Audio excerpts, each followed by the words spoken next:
തിരുവനന്തപുരം ലോക്സഭാ മണ്ഡലത്തിനകത്ത് വരുന്ന നിയോജക മണ്ഡലങ്ങൾ അതിനേക്കാളേറെ ബി ജെ പിക്ക് വിജയസാധ്യത കൂടുതൽ തൃശ്ശൂർ ലോക്സഭാ മണ്ഡലത്തിലെ നിയോജക മണ്ഡലങ്ങളാണ് എന്ന വ്യക്തമായ ധാരണ ബി ജെ പിക്ക് ഉണ്ടായിക്കഴിഞ്ഞിരിക്കുകയാണ്.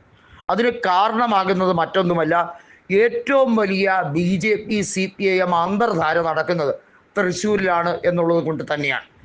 CPI സ്ഥാനാർത്ഥിയായ VS സുനിൽകുമാറിനെ പരാജയപ്പെടുത്താൻ പരസ്യമായി CPM നേതാക്കൾ തുനിഞ്ഞിരുന്നു എന്ന CPIയുടെ ആരോപണം അതിന് ഒത്ത ഒരു ഉദാഹരണമായി തന്നെ കണക്കാക്കാം. സുനിൽകുമാർ പാർട്ടി വിടും എന്ന രീതിയിലേക്ക് കാര്യങ്ങൾ വരികയാണ്. CPIയിൽ നിന്നാൽ ഇനി കൂടുതൽ സാധ്യതയില്ല എന്ന് സുനിൽകുമാറിന് നന്നായി തന്നെ അറിയാം. അത്തരത്തിൽ സുനിൽകുമാർ കൃത്യമായി കോൺഗ്രസിലേക്ക് വന്നാൽ തൃശ്ശൂർ നിയോജക മണ്ഡലത്തിൽ സുനിൽകുമാറിൻ്റെ പേര് പരിഗണിക്കും എന്ന് തന്നെയാണ് എല്ലാവരും കരുതുന്നത്. ഒന്നുകിൽ തൃശ്ശൂർ അല്ലെങ്കിൽ കയ്പമംഗലം, ഏതെങ്കിലും ഒരു സീറ്റ് സുനിൽകുമാറിന് ഷുവറാണ്. അത്തരത്തിൽ കോൺഗ്രസുമായി നല്ല രീതിയിൽ ആത്മബന്ധം പുലർത്താൻ സുനിൽകുമാറിന് കഴിയട്ടെ എന്നാണ് അദ്ദേഹത്തിൻ്റെ സുഹൃത്തു കൂടിയായിട്ടുള്ള പ്രതിപക്ഷ നേതാവ് VD സതീശൻ ആശംസിച്ചിട്ടുള്ളത്. ഒരുപക്ഷെ സുനിൽകുമാർ തൃശ്ശൂർ ജില്ലയിൽ കോൺഗ്രസിലേക്ക് വന്നാൽ കോൺഗ്രസിൻ്റെ കരുത്ത് വർദ്ധിക്കും. നിലവിൽ DCC അധ്യക്ഷന്മാർ ആരും തന്നെ കോൺഗ്രസിന് വേണ്ടി തെരഞ്ഞെടുപ്പിൽ മത്സരിക്കേണ്ട കാര്യമില്ല എന്നുള്ള കർശന നിർദ്ദേശമാണ് AICC നേതൃത്വം പറഞ്ഞിരിക്കുന്നത്. അതിനാൽ തന്നെ ഒരു ജില്ലയിലെ DCC അധ്യക്ഷന്മാർക്കും മത്സര രംഗത്തേക്ക് എത്താൻ കഴിയില്ല എന്നുള്ളത് വ്യക്തമാണ്. നിലവിൽ തൃശ്ശൂർ ജില്ലയിലെ DCC അധ്യക്ഷൻ ജോസഫ് ടാജറ്റാണ്. അദ്ദേഹം കൃത്യമായി പറയുന്നുണ്ട്, ലോക്സഭാ മണ്ഡലത്തിൻ്റെ വോട്ടിംഗ് പാറ്റേൺ അല്ല തദ്ദേശ സ്വയംഭരണ തെരഞ്ഞെടുപ്പിലും നിയമസഭാ തെരഞ്ഞെടുപ്പിലും. തദ്ദേശ സ്വയംഭരണ തെരഞ്ഞെടുപ്പിൽ CPIM BJP കൊടുക്കൽ വാങ്ങൽ പലപ്പോഴായി നടക്കാറുണ്ട്.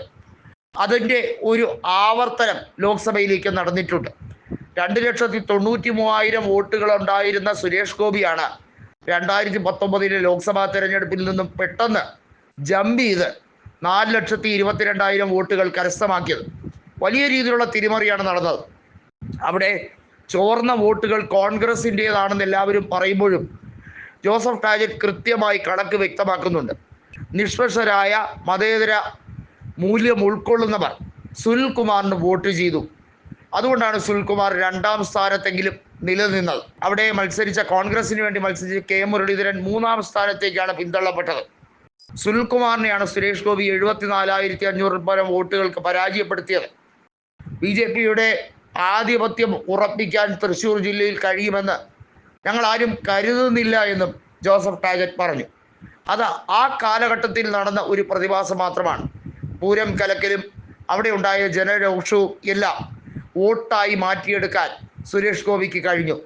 അവിടെ അന്വേഷണം നടന്നുകൊണ്ടിരിക്കുകയാണ്. അവിടെ ADGP ആയിട്ടുള്ള MR അജിത് കുമാറിൻ്റെ ഉത്തരവാദിത്വത്തിൽ വിള്ളലുണ്ടായിട്ടുണ്ടോ, വീഴ്ച സംഭവിച്ചിട്ടുണ്ടോ എന്നുള്ളത് ഉൾപ്പെടെ പരിശോധനാ വിധേയമാണ്. അതിൽ പ്രശ്നങ്ങളൊന്നും ഇല്ല എന്ന് സംസ്ഥാന സർക്കാരിന് വേണ്ടി അന്വേഷിച്ച സംഘം പറയുമ്പോഴും ജനങ്ങൾക്കിടയിൽ ഇപ്പോഴും അവമതിപ്പ് ഏറെയാണ് എന്നുള്ളത് വ്യക്തം. തൃശ്ശൂർ ജില്ലയിൽ BJP സീറ്റുകൾ പിടിക്കാൻ വേണ്ടിയുള്ള ശ്രമം നടക്കുന്നുണ്ട്. കൊടകര കുഴൽപ്പണക്കേസും അതുപോലെ തന്നെ നിരവധിയായ BJP CPIM അന്തർധാര ഉൾപ്പെടെയുള്ള കാര്യങ്ങളും നിയമസഭയിൽ ചർച്ചാ വിഷയമാകും.